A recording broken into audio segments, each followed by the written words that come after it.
Em um mundo onde as ideias se elevam e as teorias se entrelaçam, há uma abordagem que se destaca, guiada pelas mãos da experiência. Bem-vindo a um reino onde a realidade é moldada pelo toque das observações e a verdade emerge nas profundezas dos dados.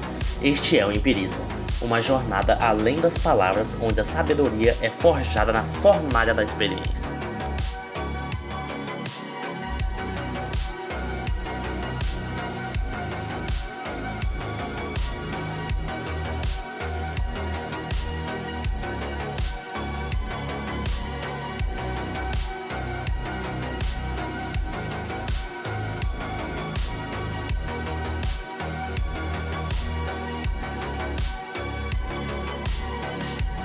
Bom dia, boa tarde, boa noite. Não sei que hora você está vendo esse vídeo.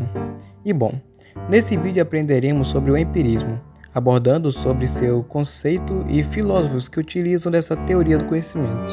O empirismo, uma das principais correntes filosóficas, destaca-se por sua abordagem distinta e contrastante com o racionalismo. Enquanto o racionalismo confia na razão e na lógica como fontes primárias do conhecimento, o empirismo baseia-se na experiência sensorial e na observação como alicerce fundamental para o entendimento do mundo. O empirismo, conhecido como a abordagem sistemática para a aquisição de conhecimento, teve suas raízes firmemente plantadas no século XVII. Esse período, conhecido como a Era Moderna, foi marcada por uma revolução intelectual que viu uma mudança significativa na maneira como as pessoas entendiam o mundo. O embate entre empiristas e racionalistas foi um dos aspectos mais fascinantes desse período. No epicentro desse conflito estava John Locke, cuja obra Ensaio acerca do Entendimento Humano, de 1690, é frequentemente considerada um marco inicial para o empirismo. George Berkeley, outro filósofo-chave, avançou ainda mais as ideias empiristas ao argumentar que a realidade existe apenas na medida em que é percebida. Sua perspectiva subjetiva influenciou profundamente o desenvolvimento do empirismo. Contudo, foi David Hume que levou as implicações do empirismo a novos patamares. Essa evolução histórica do empirismo não ocorreu isoladamente. Em meio a esse panorama filosófico, o empirismo interagiu constantemente com o racionalismo, especialmente nas discussões sobre a origem do conhecimento e a natureza da realidade. Essa tensão dialética entre as duas correntes mudou não apenas a filosofia, mas também teve repercussões significativas em campos como a ciência e a epistemologia. Agora nós iremos falar sobre alguns filósofos com abordagem sobre o empirismo, e assim conhecer ainda mais sobre. Começando por Francis Bacon. Francis Bacon é um dos mais relevantes quando falamos sobre o empirismo, carregando o título de um dos pais da ciência moderna. Nós sabemos que na transição do mundo renascentista para o mundo moderno, algumas coisas foram colocadas em xeque. Vamos ver alguns personagens importantes. Nicolau Copérnico, responsável pela revolução heliocêntrica. Leonardo da Vinci, que era matemático, físico, inventor e astrônomo. Galileu Galilei, quem foi importante na ciência nascente. Você pode estar se perguntando, qual a relação que esses caras têm com a ciência moderna? Mais especificamente com Francis Bacon?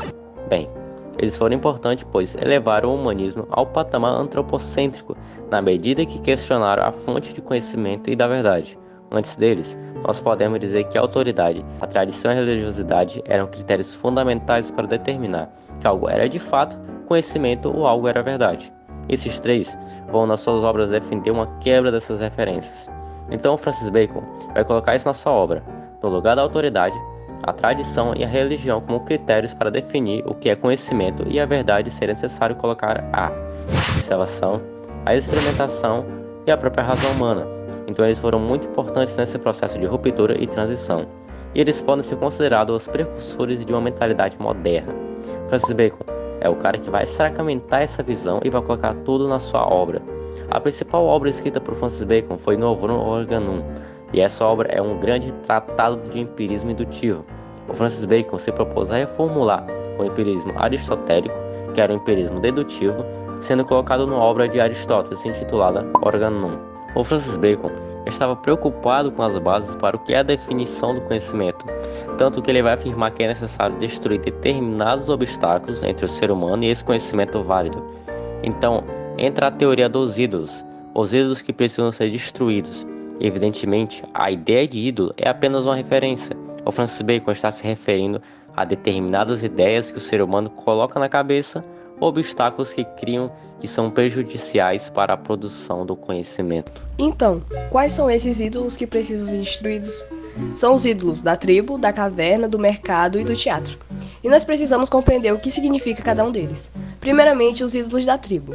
Se referem a limitações impostas de certa forma pela própria natureza humana. São limitações da própria percepção e condições do ser humano, de entender naturalmente as coisas. Então, imagine fazer astronomia e medicina usando apenas a capacidade humana pura. Então, a natureza impôs determinados limites que o ser humano não pode simplesmente se colocar diante deles e não ousar essa transposição. Logo, os ídolos da tribo se referem a essas limitações puramente humanas. Ídolos da caverna se referem aos produtos, valores, princípios e da própria educação que o indivíduo recebe.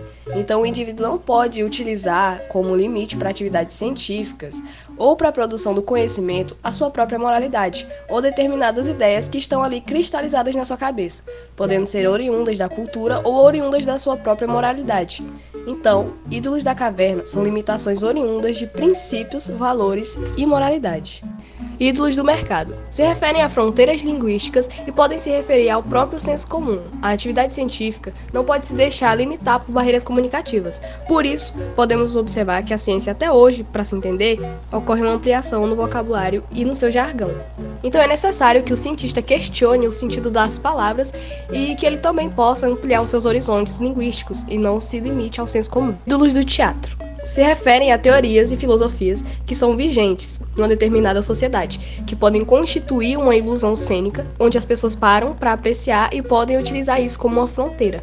A ciência não pode se limitar por descobertas feitas por ela mesma. A filosofia de uma época não pode servir de dogma para a própria filosofia. É necessário quebrar esses erros também. Além disso, Francis Bacon vai dizer que é importante deixar claro que não é toda e qualquer experiência que pode ser considerado conhecimento. O conhecimento científico, que é o que interessa para ele, é um conhecimento que é uma série de elementos. A gente precisa ter metodologia, hipótese e experiência, repetições, verificar os resultados e a regularidade com que os resultados são obtidos, para aí sim podermos considerar que o conhecimento é de fato válido e legítimo. Francis Bacon considerava que saber é poder. Poder que deve ser revestido num domínio sobre a natureza. Sendo assim, a ciência moderna já nasce com cara de ciências da natureza. Francis Bacon também tinha uma visão sobre política, que ele vai colocar na sua obra Nova Atlântida, onde ele tenta descrever uma sociedade ideal e, evidentemente, por se tratar de uma visão empirista, ele vai dizer que essa sociedade ideal deve ter como alicerce a própria ciência. A ciência deve nortear e ser referência máxima para que essa sociedade possa funcionar nas suas mais diversas frentes e estruturas. Agora falaremos sobre John Locke. John Locke é um filósofo moderno que está ligado ao século XVII, sendo considerado um dos pais do liberalismo e do iluminismo. Além de filósofo, também teve uma participação importante na história da Inglaterra. Para John Locke, todo ser humano nasce com jus naturais, direito natural, sendo eles que você teria antes da formação das leis, o direito à vida, à liberdade e à propriedade. Eles são inalienáveis e ninguém pode tirar isso de você. John Locke acredita que a melhor forma de se obter conhecimento é através do empirismo. Nisso, ele está se opondo aos racionalistas, principalmente ao René Descartes, que vai falar do método da dedução. Locke usou a metáfora que existe desde os tempos antigos, que os seres humanos são como tábuas rasas, que nós somos uma folha em branco que vamos sendo preenchidos através de nossas sensações e das experiências. E por último falaremos sobre David Hume. David Hume foi um filósofo escocês que viveu no século XVIII e foi o terceiro grande nome do empirismo britânico, dando continuidade ao pensamento do Locke e de Berkeley. Só que aqui ele desenvolve um empirismo radical. Para ele, a mente não pode conceber nenhuma ideia como queria o John Locke. Para David Hume, todas as ideias que estão na nossa mente advêm da experiência.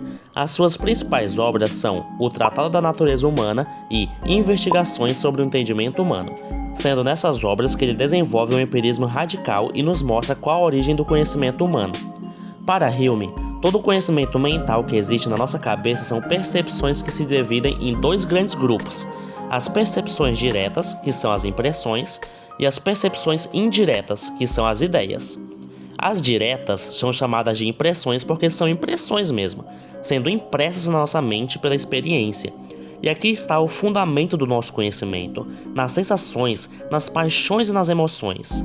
Quando a gente quer descobrir se algo é verdadeiro ou falso, são as impressões que nós devemos recorrer. Já as ideias são cópias pálidas das impressões. Os nossos pensamentos, reflexões e tudo aquilo que sai da nossa imaginação são apenas cópias muito fraquinhas daquilo que a gente já percebeu de forma direta, daquilo que já foi impressa em nós pela experiência. É por isso que David Hume diz que o maior desafio que nós temos na teoria do conhecimento é tentar descobrir como as ideias são sustentadas pelas impressões e quais são fundamentadas na experiência. Ele vai falar sobre 3 tipos de raciocínio, sendo eles o demonstrativo, o provável e o indutivo. No raciocínio demonstrativo, a verdade ou falsidade é auto-evidente, é a priori, independente da experiência. Eu não preciso recorrer à experiência para saber que a menor distância entre 2 pontos é uma reta. Eu não preciso recorrer à experiência para saber que 2 mais 2 é 4.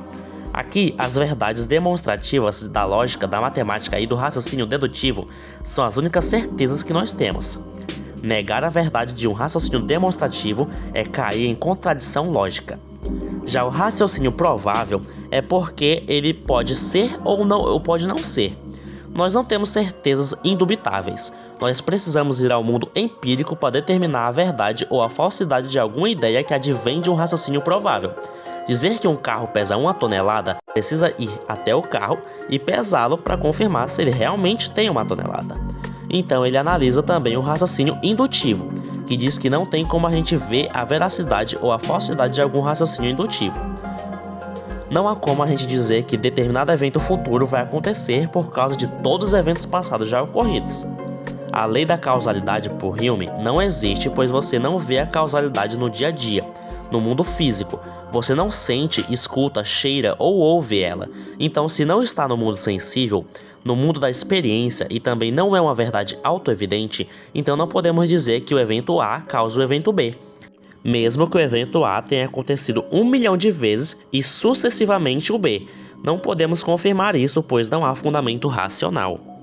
Eu não posso dizer que o Sol vai nascer amanhã só porque ele nasceu hoje, ontem, há 1 ano e há 2.000 anos. No raciocínio indutivo, a causalidade científica não existe. As leis naturais não são fundamentadas de maneira racional. O que é que me faz acreditar que o Sol vai nascer amanhã? O que é que me faz acreditar que se eu soltar um objeto ele vai cair? David Hume fala que isso é o hábito. A gente vê isso acontecendo várias e várias vezes, e deduz que vai ocorrer novamente. O hábito mental que fundamenta as leis naturais que governam a natureza. Por mais absurdo que esse pensamento possa ser, deu muita discussão na época de Hume. Durante o vídeo foi citado algumas vezes sobre o embate entre racionalismo e empirismo.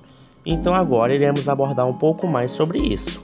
O debate entre racionalismo e empirismo representa uma das distocomias fundamentais na filosofia da epistemologia, que explora as origens e os limites do conhecimento humano. O racionalismo destaca a importância das ideias inatas, alegando que certas verdades fundamentais estão adicionalmente presentes na mente humana desde o nascimento. Descartes, por exemplo, sustenta a existência do cogito, eu penso, logo existo, como uma verdade indubitável, inata à consciência. Em contrapartida, o empirismo refuta a ideia de ideias inatas, propondo que a mente é uma tábula rasa, uma folha em branco que se preenche por meio da experiência sensorial. Locke, ao desenvolver a teoria das ideias simples e complexas, argumentou que todas as nossas ideias derivam diretamente da observação e sensação do mundo ao nosso redor. A divergência entre racionalismo e empirismo é evidente na abordagem à geometria. Enquanto Descartes, um racionalista, buscava fundamentar a geometria em axiomas e dedução lógica, os empiristas como Hume questionavam a validade de afirmações geométricas que não poderiam ser vinculadas à experiência sensorial direta. Essa tensão filosófica se estende ao campo da metafísica. O racionalismo muitas vezes conduz à liberdade de verdades metafísicas universais, como a existência de Deus, por meio do raciocínio lógico. Os empiristas, por outro lado, tendem a duvidar de conceitos metafísicos que não tenham correlações evidentes na experiência. Temos em outro lado, como por exemplo o Immanuel Kant, que propôs uma síntese, argumentando que tanto a razão quanto a experiência desempenham papéis fundamentais na construção do conhecimento. Então, de modo geral, é isso. O empirismo se baseia nos sentidos do corpo humano para obter um conhecimento válido. Eu espero que esta aula tenha sido útil para você e por hoje é só. Obrigado por assistir até aqui e te vejo no próximo vídeo. Até mais!